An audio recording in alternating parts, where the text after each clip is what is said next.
it's me, Kilonilee, a cutie and a Kia, and I just got back from Barnes & Noble. It's the same thing. Boom. I got this book that I have been wanting to get for quite some time now. It's called The Game of Life and How to Play It. Can you see it? So per my last video talking about my Saturn return, one of my themes is focusing on my health, and I think mental health is really big. So I got a book because I read a lot of books, but this is one of those books that I've been wanting to read for a minute. So I went to Barnes & Nobles and I got it.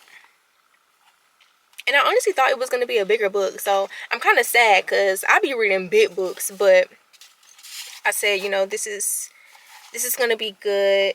I'm such a nerd. I love reading books, especially self-help books, psychology books, spirituality books, romantic novels, all that good stuff. So we're going to see how this goes. And yeah, I don't know what this video is going to be about. Maybe it's about gratitude in life, because there's so many things to be thankful for. And I'm kind of just in a good mood. I kind of want to just stay outside and chill. Maybe I'll read outside, or maybe I'll color. I don't know. Let's just see where the day takes us. So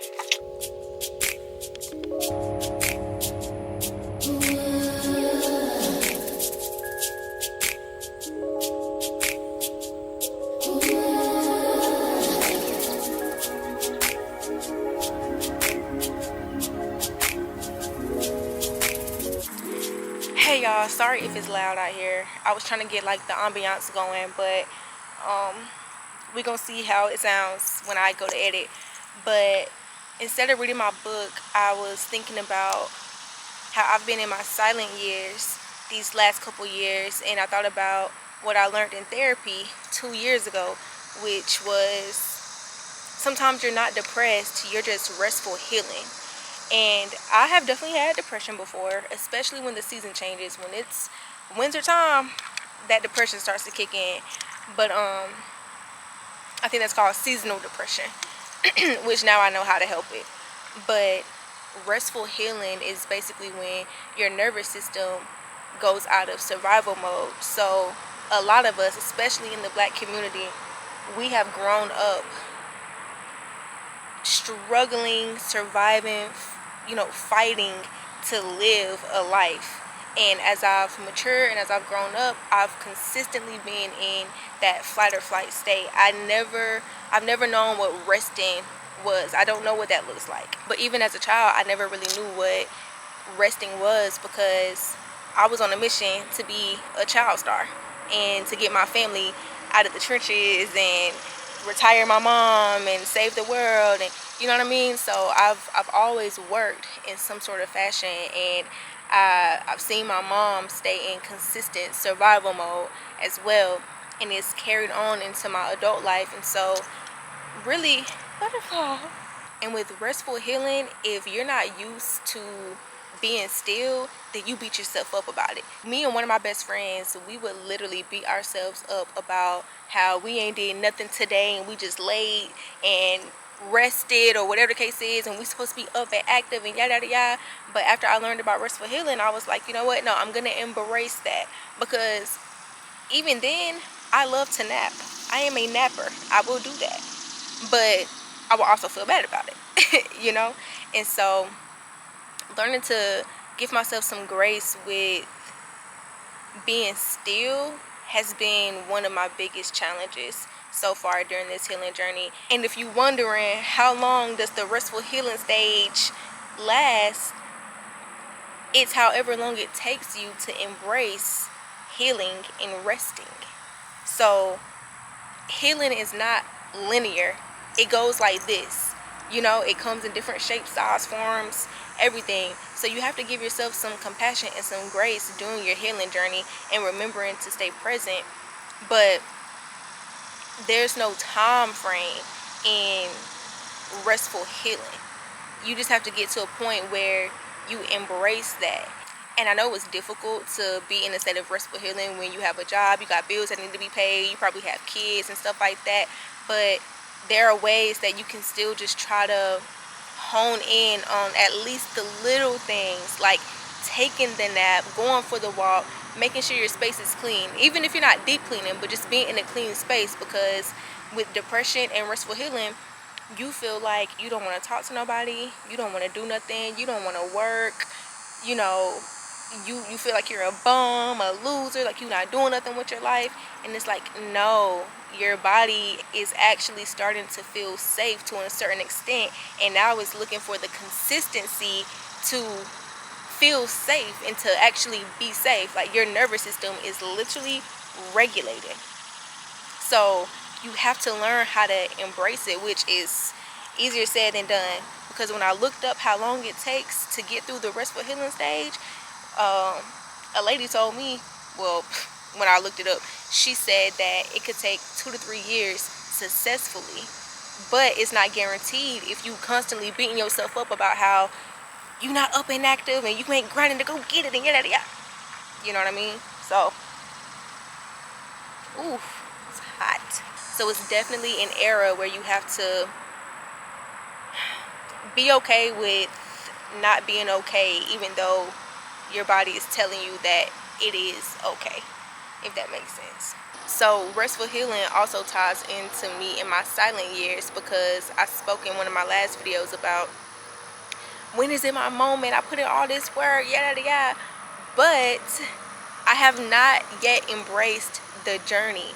The silent years are still a part of the journey, and in these silent years, either I'm gonna sit here and cry about it, or I'm gonna get up and continue to work on becoming the best version of myself. Because yeah, I put in a lot of work, but the work doesn't stop, you know. And I'm realizing that my silent years are probably just preparing me for what's to come in the future. I mentioned before how I've been in a cocoon, and I'm turning into this butterfly. And though I do believe I am a butterfly, I feel like I'm still like breaking out of the cocoon, and there's butterflies literally all around me. That's crazy. What the heck? But yeah, I feel like I'm still in the cocoon a little bit. Like, I'm halfway there. Like, I'm in and out, you know. But I'm now starting to remind myself that I have to embrace the journey and everything that comes along with it. Because when I do get to that moment where I am genuinely flourishing and standing in my purpose for real, I have a story to tell, and I have a testimony, and I could be a guiding light for somebody who needs it, or somebody who's been in the same situation. You know what I mean? And that's been one of my prayers, to be a vessel to the world for some sort of goodness. And another perspective I've been kind of taking under my wing is, maybe my manifestations aren't even ready for me right now. Maybe they're still brewing. That's what it is, brewing. Maybe my manifestations are still brewing up. Maybe everything is just getting into alignment, and we're just playing catch up with each other. Because I also talk about the mind state, how everything starts in the mind, and the present is literally a manifestation of the things of the past and your thoughts of the past. So now that I've been changing my mindset in this present time, my new present, the future, will be exactly what I've been wanting it to be, what I've dreamt of it being, what I'm manifesting it to be, and etc. So I don't know, maybe that's delusion, or maybe I make sense. I make sense to me though. So, you know, I'm doing the best with what I have and where I am right now in this moment. And now, up until December 31st, I will be praying and meditating 2 to 3 times a day. And I'm just going to be so intentional about every little thing, because I fasted before. I've done the meditation, the prayers, and all that. Like, I've done these things before, but I don't think that I've been this intentional. And dang, I'm stuttering.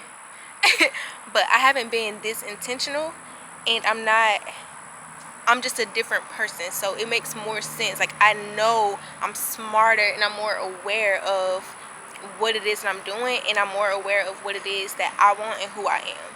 So that's why I feel like the outcome is going to be a lot more different for me this time around than it ever has been before. And I'm doing it strictly for me. I'm not doing it for anybody else, and I'm not doing it to people please or nothing like that. It's strictly for me, because it's my shit, and I'm gonna do it for me and do what I want. And you wanna know something else I think about with embracing my silent years? I feel like I should really embrace it, because one day I'm gonna be so freaking busy that I'm gonna wish that I had time to relax and sit down.